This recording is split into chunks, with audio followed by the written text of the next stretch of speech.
Alright, chapter 7.6 is dealing with exponential functions. Exponential functions are functions in which the x variable is in the exponent. Again, I created or left the italicized print in there for you, or the actual definition for you on your notes, so you understand that you can actually look at this and see this part is key. So exponential functions mean it should have something to do with the variable in the exponent. The general format which you need to write is y equals a times b to the x. Our essential question is what is the difference between exponential functions and linear functions?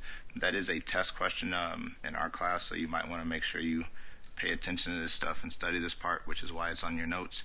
Two main differences. Number one is that the variables in different locations. In a linear function, you end up with y equals 3 times x, which is 3x.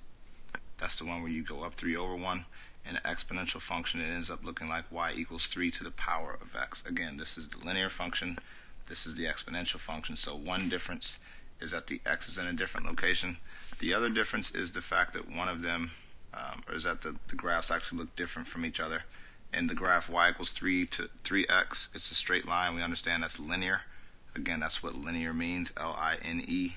So it's linear, and it's going to be straight. In the exponential function, it's going to have a curve, which we're going to talk about later on. So again, an exponential function is curved, linear graph is straight, and the other difference again is that the x is in different locations. In the first one, the x is being multiplied, and the other one, the x is the exponent of the actual problem or function. The general format y is equal to a times b to the x is used with a as the starting value and b as the growth factor. So again, your starting value goes here and your growth factor goes here. Now, growth factor does not mean that it always has to go up. It just means how is it changing. So again, growth factor is b, starting value is a, x is usually going to be the amount of time. Again, the growth factor here is determined by adding or subtracting the percent change from 100%. If you think about how something happens, if I have 10 apples in a bucket and a day later I have 100% of my apples, I still have 10 apples in the bucket because 100% of 10 is 10. Now, if the next day I have 90% of my apples change by 10%, then it's either going to go up to 110% or it's going to go down to 90%. So again, what we're going to do is take the percent of 100 and subtract or add the percent of change from 100%. So looking at this, again, this is where your problems come in here in terms of what you're going to be seeing today. A population of 500 animals decays at an annual rate of 19%. How many animals will there be in 4 years? So again, using the general format, y equals a times b to the x. Again, a is our starting point. It says a population of 500 animals is where we're starting. So you start out with y equals 500 times, and then you've got to find your growth factor. Well, your growth factor takes a little bit of work, but not a lot of work once you get used to it. Here's the thing, it is decaying, which means going down by 19%. If it's going down by 19%, what you do is 100 minus 19,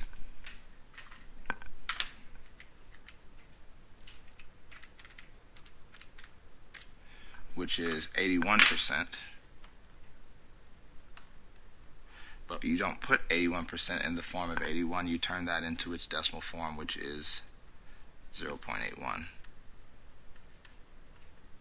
So again, 500 animals is changing by 19% going down, which is why if it's changing by 19%, that means that your whole number of animals is going down by 19% because it's decaying, so you're ending up with 81% of your animals left over, and so every year you are having 81% of your animals left over per year.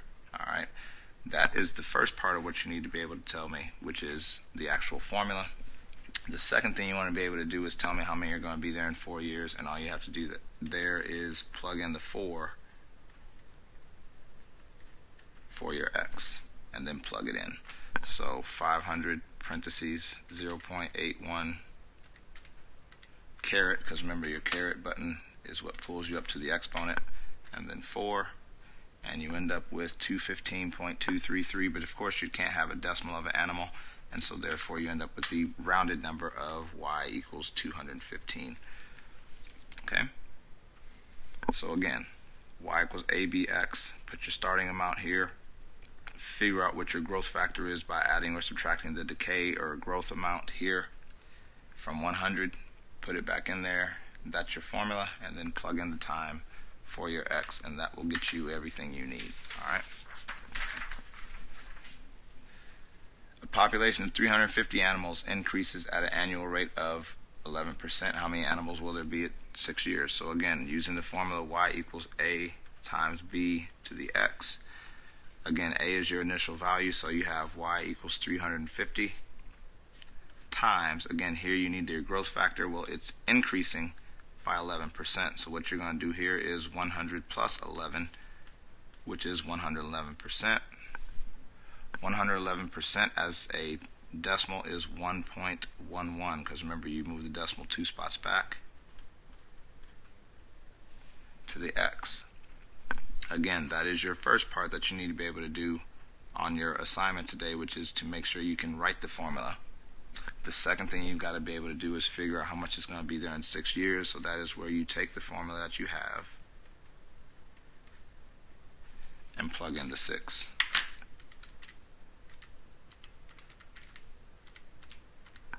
Again, using the calculator, using your caret button there. And here it's good that we get both. 654.6 would round to 655.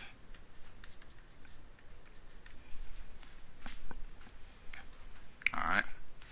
The last topic that comes with this chapter comes with graphing beginner level graphs from exponential functions. Going back to that picture we talked about where the graphs are different.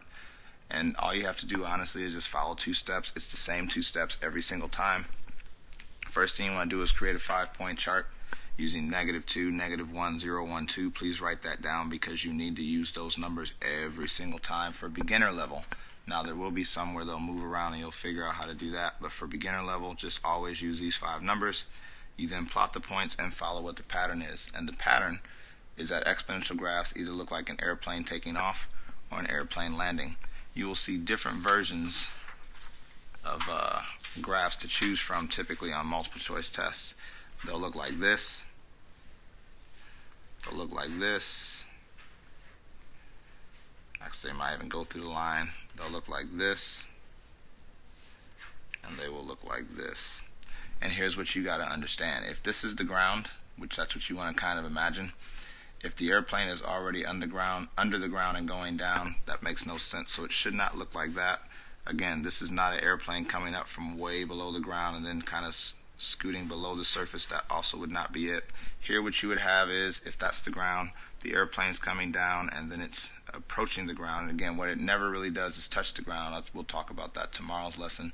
But again, the airplane should look something like that, or it should look something like that. And that should be the 2 different patterns that you see whenever you go to graph your 5-point chart. So let's just go ahead and take a look at it and see what's going on with that. Create a 5-point chart and graph the function. So again, what we're going to do here is put an x and a y. -2, -1, 0, 1, and 2. And then we're going to type in the function. So again, putting -2 in. So 4 parentheses 1.21 caret x. I'm sorry, not x, -2. And then we go ahead and type that in. We end up with 2.73. Go ahead and round to the nearest hundredth. So 2.73. And then we're going to go back and turn that into a 1. Remember that it's easier to just go ahead and hit the up arrow, highlight it, and then just go back and change it this way. That way you don't have to type it all in. That turns into 3.31.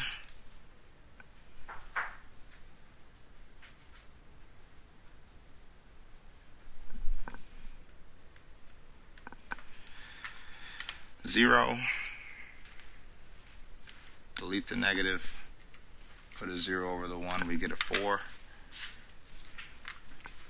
1. We get 4.84. And then 2. Make sure you practice doing the copy and paste thing. It'll help you out. You end up with 5.86. And so when you go to graph this, you've got 1, 2, because my numbers aren't really going that high, 3, 4, 5, and 6. And again, negative 2 means go 2 back. 2.73 would be 1, 2, and it would be close to 3, but not really all the way over there. And so you've got to make sure you kind of work on your ability to plot decimals here. 3.31 is going to be 1, 2, 3, and just slightly above it, so it's going to be around here somewhere. 0.4 is here. 4.84 is going to be pretty close to 2, so you're going to be right around here. I know this is a terrible graph here, but we'll see what it looks like and while we do it. And then 5.86. Hold on, negative 1, 3.31 is probably lower, but anyway, 5.86, so you're going to actually be 1, 2, 3, 4. That's why it's bad. That should be the 4. This should be your 4.84, which is here, sorry. And then 5.86 should be up here somewhere. So that's a bad number because that's 1, 2, 3, 4, 5 up. So that's your 4. Here's your 4.84, which means that's a bad number. Sorry about that. And then 5.86. And what you have, like I said, you can't really see it in this graph, but that's where you see your airplane. In this case, it's taking off, so it looks something like this would be the graph that you would have. Alright, so again, if you remember the pattern, you're looking for an airplane taking off or landing. Notice that the dots are going up, so we would actually call this exponential growth, and we'll see about that tomorrow, but your graph would look something like that. On your Math Excel, it's actually going to give you an option of graphs to pick from. You just need to be able to pick the right one based off of the dots. But again, even if you look at the numbers 2, 3, 4, 4, 5, the numbers are going up, which means it is exponential growth. Alright, so we will see some better examples later, but again, just make sure you understand how this stuff works here. Create a 5-point chart, graph the function again, x and y. Negative 2, negative 1, 0, 1, and 2. And again, simply take it and plug it in. So 6 parentheses 0.84 to the x gives me 5.74. Turning that, I'm not to the x, I'm stupid. Sorry. To the negative 2 gives me 8.50. Going to the negative 1 goes to 7.14. Going to the 0 power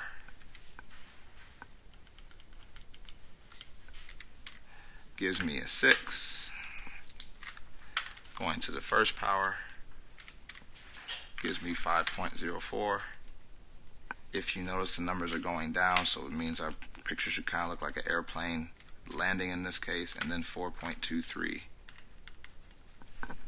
So again, when we go to graph this, we want to make sure we have enough room for our numbers, so I'm going to leave a little bit more room there. I need to get up to 9, so I'm going to go 1, 2, 3, 4, 5, 6, 7, 8, 9. Negative 2 means go back here and then up to 8.5. 1, 2, 3, 4, 5, 6, 7, 8.5, which is around there. Again, it's not going to be perfect, especially if we don't have actual grid paper. So somewhere around that point, negative 1, 7.14, 1, 2, 3, 4, 5, 6, 7. 7.1 would be slightly above that, so that would be somewhere around here. 0, 6, 1, 2, 3, 4, 5, 6. 1, 5.04, 1, 2, 3, 4, 5.04 would be around here somewhere.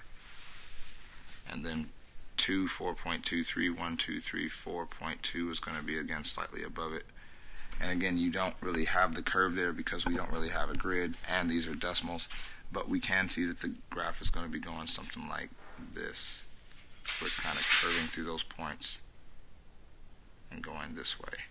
And again, the reason it's doing that is because it's going to curve. Again, that airplane is going to, in this case, come in for a landing. It's going to have a shape kind of like that. Alright. So the rest of the problems in this section that you're going to see just require your ability to plug values into a function and evaluate using your calculator. Just make sure you take your time. Make sure you ask about the things that you don't understand. Tomorrow we wrap up the chapter with a couple more ideas that you need to know for the test. But other than that, you've seen most of what you need to do well. So again, make sure you start studying all of your notes now. Good luck, and again, make sure you ask whatever questions you need.